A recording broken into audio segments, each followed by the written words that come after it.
না কাকা, আমার বন্ধু লাভ ম্যারেজ করবে, এত সমস্যা কি আমার বুঝুন না।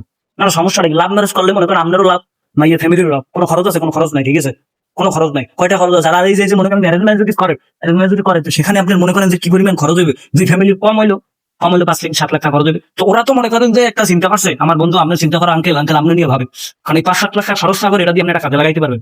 লাভ ম্যারেজ করবে আপনি মাইন্ড নেন নাকি লেগে কি সমস্যা বলেন কাকা? না সমস্যাটা কি, আপনি মাইন্ড নেন। এই যে 5-7 লাখ খরচ করেন আমরা দুই ফ্যামিলি, এটা ওরে দেন, ওটা কাজ বাজ করবে দিয়ে।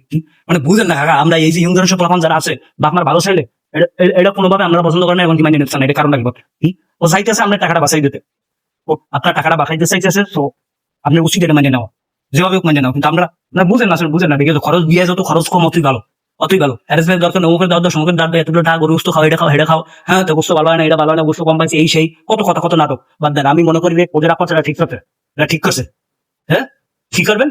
জোতার বাড়ি দেবেন, জোতার বাড়ি দিলে আপনি বলার দেন আমার দেবেন কি, আমার বক্স আপনি বুঝিয়ে দেন, বুঝিয়ে শেষ। যার আপনি বলা জোতার বাড়ি দেন, আমার দিয়ে কি করবেন?